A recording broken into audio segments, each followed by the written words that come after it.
What's up, guys? It's Jeff. I'm here doing the Jiu-Jitsu by the Train Track show with y'all's crazy asses. Here with my boy James up in this hizzy, busting up on the table. Not supposed to have my elbows on it, but I don't care.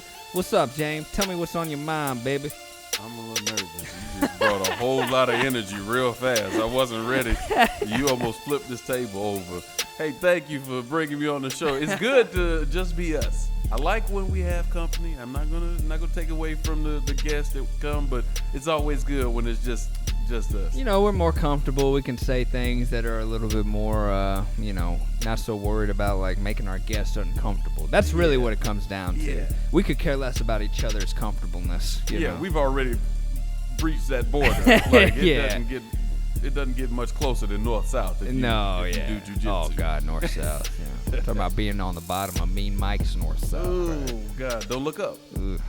Just close your eyes and pray for the escape. That's all you can do. Close your nostrils, too. Yes. Frames. Frames. Get quick frames. Get some frames, and I really just go belly down. Yeah, just it's going to happen. Yeah, just go like belly death down. and taxes. Yeah. It's going to happen. Yeah. Speaking of inhaling, Oh, I want to bring up this subject because it's something that we've come to know about James. And if you've ever trained jiu-jitsu with James, then you've noticed this as well. You know, I'm going to try to keep this PG because I know we have some kids that watch this episode, and I want to try to keep this as family-oriented as possible. So there's an illegal plant that James sometimes smells like. Illegal! I just want to go on the record. I do not smoke. But and I can back you up on that. You don't do any drugs. You don't drink for that matter. I mean, I don't even think I've seen you drink coffee. Nope. You know, so you're straight and arrow as they come. But it is funny because if you've ever been around this particular substance before, you know, whether you knew it or not, you noticed the smell right away. It's a very specific smell. And nothing else smells like it. And James, when James gets a sweat on, he's working hard on the mat. He protrudes this odor, and it's undeniable. It's uncanny the similarity, and I don't know what that comes from. Too much reggae. You listen to a lot of reggae. I don't. Is that not it? Only in here. 'Cause that's what you play. I do like playing reggae. But no, I use Defense body wash and Old Spice deodorant. I don't even wear cologne. That's too funny. It's too funny because of the people that have also commented on it. Not just myself, right? So it's a pretty common like. As I understand, it was kind of like a hidden secret, even from me, for a little while, where you and a couple other guys, like, I know James says he doesn't smoke, but. And I was like, yeah. I was like, what is that? And I don't think he does any of that stuff, but sure enough, it's just, that's just the smell that comes off you, man. But you know what? It could be a lot worse, because I've smelled straight up ass coming from some people, know. And, I have smelled that. There's some BO that's pretty terrible. Alex told me I smelled like cookies one day, and that was kind of concerning. Cookies? Yeah, because someone else that same night told me the same thing, so I changed. Like sugar cookies or something? I guess, maybe chocolate chip, I don't know. Did you have like a special lotion you would put on that day maybe or anything? No? I don't use lotion. You don't ever use lotion or anything? Rarely. Okay. Yeah, I just got good water at the house. You got good water? I got good water. You stay hydrated. I stay hydrated. That's good. I mean, that's what you're supposed to do, man. I mean, you have to use those chemicals as much. But him and somebody else told me that night. I don't know. My body goes through quick changes, apparently. It's like being presumptuous is always dangerous, right? You see a lady walking by who looks larger than normal, and, like. When you do. Do for what? Do for what? What is wrong with your tummy? Like that's the first thought that goes through your head if she says no. You wish you could be a 2-year-old in those moments because they're the only ones that could get away with that. Speaking of jiu-jitsu, right? That's what we're normally here to talk about, right? Yes. Profectus Jiu-Jitsu had their first showing of 2021 at the IBJJF in Dallas, Texas this past weekend. That should be finishing up today, actually, the no-gi divisions. So we want to say congrats to Fayaz, head instructor of the Brentwood location, on getting silver in his division. And, of course, Miles, who was here last episode, he also got silver in his gi divisions, both of them. So congrats to those school owners, and congrats to all of the Profectus competitors that made the trip to Dallas this weekend. Yeah, congrats, guys. Y'all, they went out and they killed it. They did a lot of good work out there. And how you think about those black gis, those new black gis? Hey, those black gis look cool, man. I'm jealous. I'm jealous. I think it definitely kind of motivates you to like, oh, I'm gonna have to jump into a tournament just so I got an excuse to buy one of these competitor gis. Yeah. Can I wear those to normal class? Probably not. Well, white They gis in the exclusive. evenings. Yeah. You know how we do. Yeah, you got to keep the black gis clean. Yeah. Black gi's a party gi on the weekend. It is. Yeah. It is. Like the hair, right? Yeah.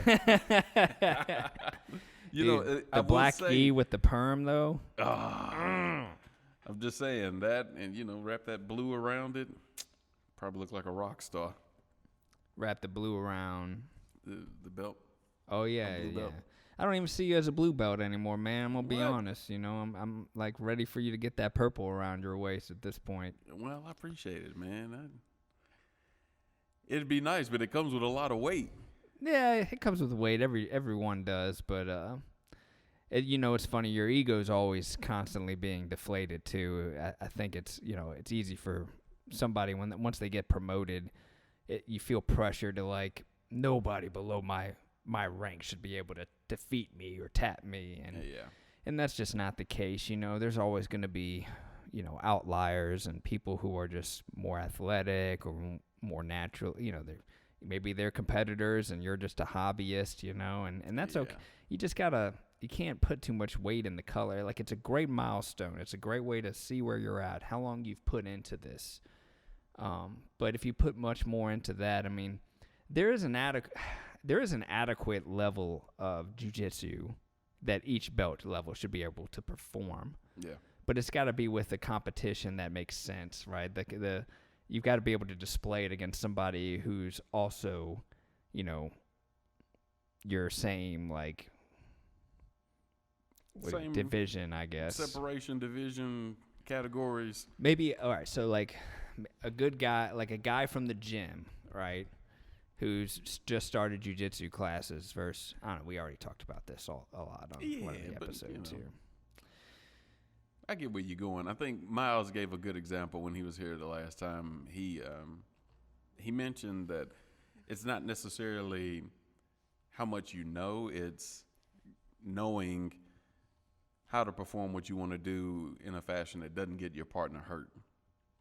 Good example, like if I'm going to pass your guard, you don't have a fear that he may break my knee as he tries to knee cut me, or he may just spaz out and twist my legs up in a knot just for the sake of doing it. Or he may jump guard and snap my leg in half. Yeah, or step on my ball sack. There's you know that there's a certain level of confidence that you start giving to your opponent when you're thinking like, okay, this is a purple belt. I feel like I can train with this person without getting unintentionally hurt. Yeah, you can ease into grips. You can ease into a game to play. The more familiar you are with the game, the easier it is to understand what kind of level of resistance, what kind of level of intensity that you need. Right. You don't feel like in order for this submission to happen, I have to absolutely snap it in as hard and as fast as I can. Yeah, like you're going to get $1 million at the end of it. And I get it, though. I mean, shoot, man, I start thinking about the times that I was coming up when I was training at Top Game BJJ in Richmond, Virginia. I think I was one of those guys that people avoided just because it was one speed, like I was ready to, it was like, spaz mode, but also just like never point focus, just very like, I'm going to want that submission. If you're starting off as a school owner or as a coach and, you have a knack for wanting to compete, you're going to have to really try to balance and be real with what it is that you're able to accomplish. What kind of energy can you expend on a competition day? I tried it one time, and I made a commitment to myself I'll never do this again. Cobrina, at his seminar, we asked him this question. Yeah?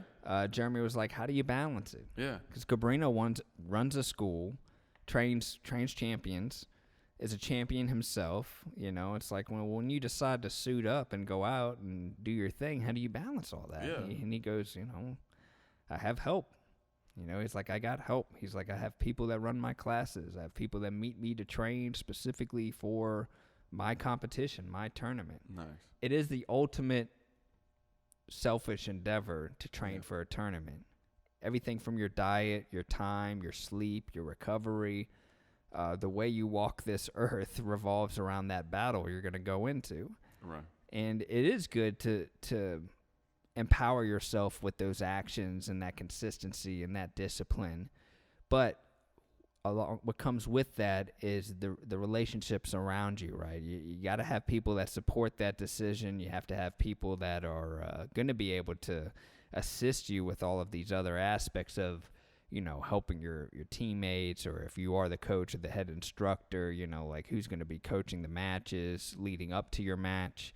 And the adrenaline dump from a coach's corner, you know, you may think that a coach, you know, they're not in there, they're not in the arena, but there is a piece of them that's in there, you know, and I can tell you, I've left tournaments not having competed at all and felt just mentally mentally drained, you know. Especially on days when we've got like 7 or 9 kids competing and you're running literally from mat to mat. Like you barely have enough time to tell the kid congratulations before you run off to the next mat. And I mean, you got stake in every single kid, you know. I mean, you do, because if they come off of that mat and they're upset, well, you got a emotional connection with that little guy or girl, and you think like, hey, I want to help you get through that, but I also got to run over here to this next one and be there for the next kid too. So you kind of got to keep a mindset of, hey, you are doing great regardless. And always reminding them, hey, think about how many other people are back at the school that didn't even bother to come out and sign up for the tournament today. Regardless of how you did, you are amazing just because you made this step and took a risk. Yeah. You know, and you step way outside of your comfort zone. It's the same for adults. Yeah. Adults need that same emotional connection, you know, they need support. It's a scary thing, you know, and there are a few guys out there that can go out there and just like it's our Tuesday. Do their thing. It's like it's just any other day, and you know, some of those guys have grown up competing and stuff, or either they're psychopaths. And I'm sure, I'm sure we'll have kids that, you know, they just go out to compete, and maybe they're able to balance all of these things. Yeah. But as an older guy who got into jiu-jitsu later in life, you know, there's a finite amount of you know, output that I can you know, give to everybody, including myself. You know, by the end of the day, ultimately, if I'm a coach and a head instructor, my first priority is my students, you know, and the second priority is, you know, any kind of aspirations I might have for competing, you know, winning a Master 6 gold or something in worlds, you know, like Master 6. Well, that's the cool thing about jiu-jitsu. It's like, you know, oh, you're going to compete. It's like, you can't really say you're never going to compete again because they got divisions for every damn age group, every weight class, every belt rank.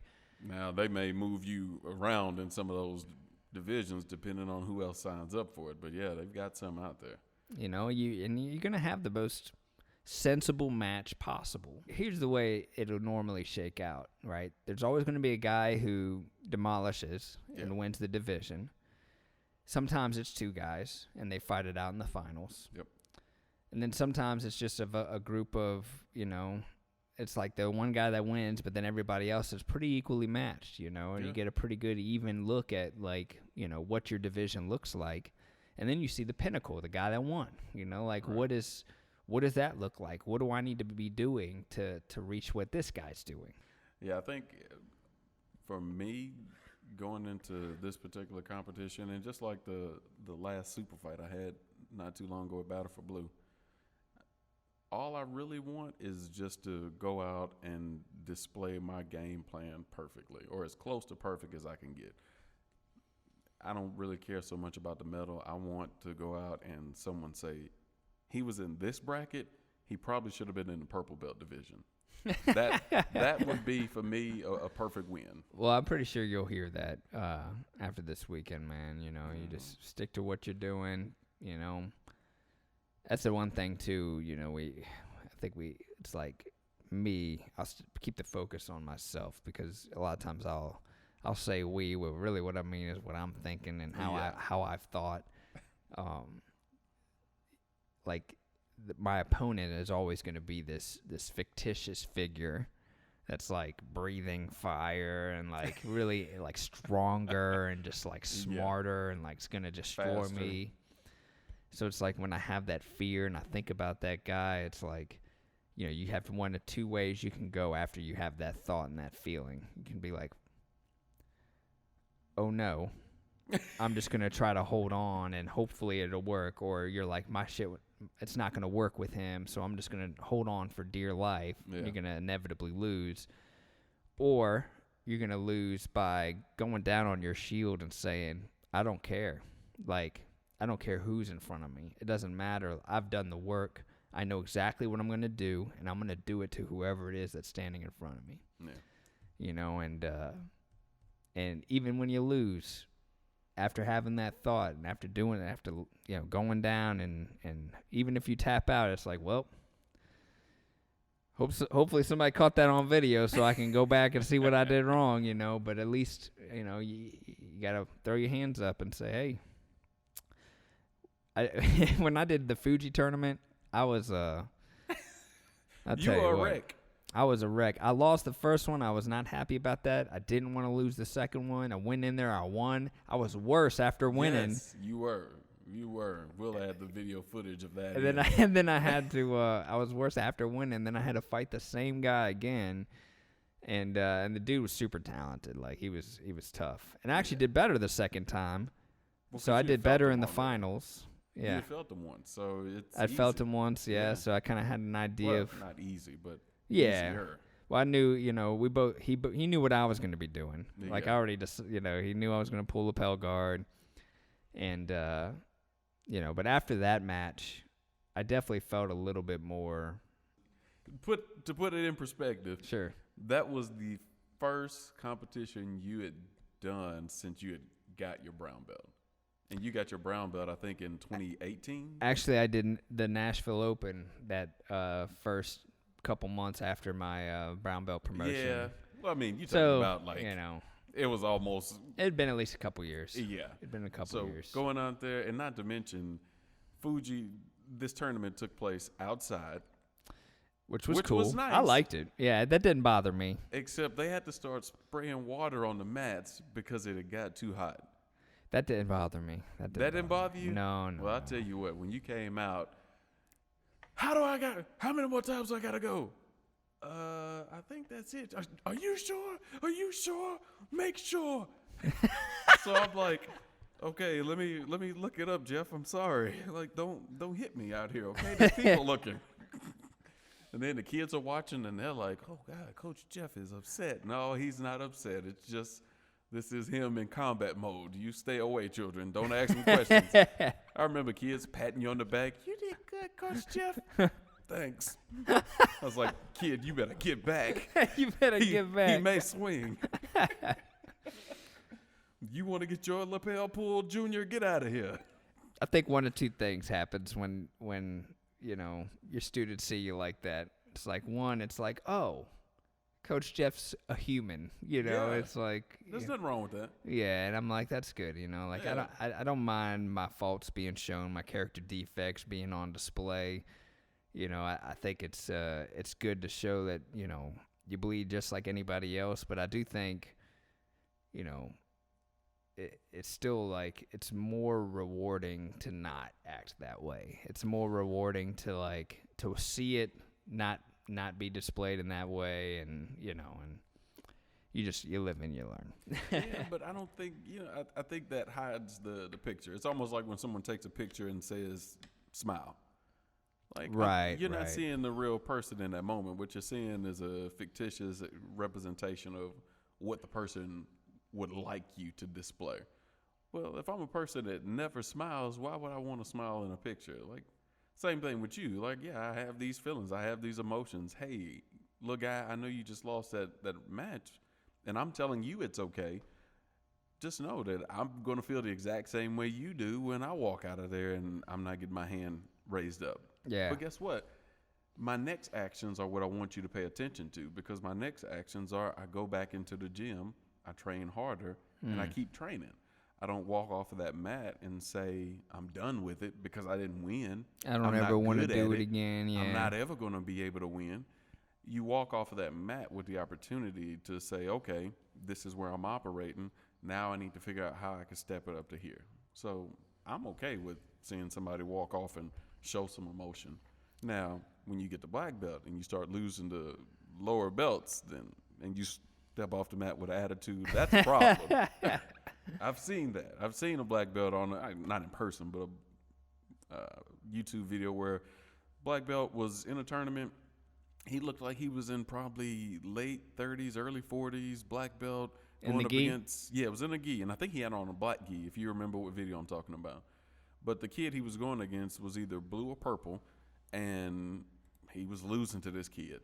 And, I mean, you can see all of the attitude, all of the frustration. It's like, are you serious? Like, you're not going to get upset because you're losing to this younger guy. Like, that's not how this sport is played, man. Like, you got to have a little more couth about yourself.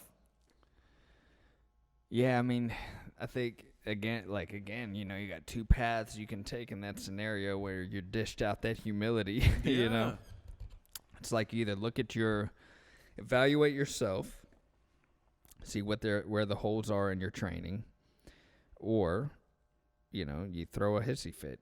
Yeah. And then everybody points and laughs at you. And that's exactly what's going to happen. hey, look at the guy over there losing. Would you guy. Want some? Yeah, well, we all do. This guy Come on out here. Yeah, I know. Guys, if you have topic requests, if you have things you'd like to see us do on the show, you know, if you have segment ideas, any kind of input at all, feel free to DM us. You could DM us on Instagram. You can see our links below for that. You can also email us at our business email, and that email is... Email us at profectuswilco.com. Email.us. Did I say it wrong? Email.us at profectuswilco.com. Oh, what a special man. That's what my mom tells me. All Jeff, right. I hope those hair plugs work out for you. Thanks, we'll see man. you next week. Yep.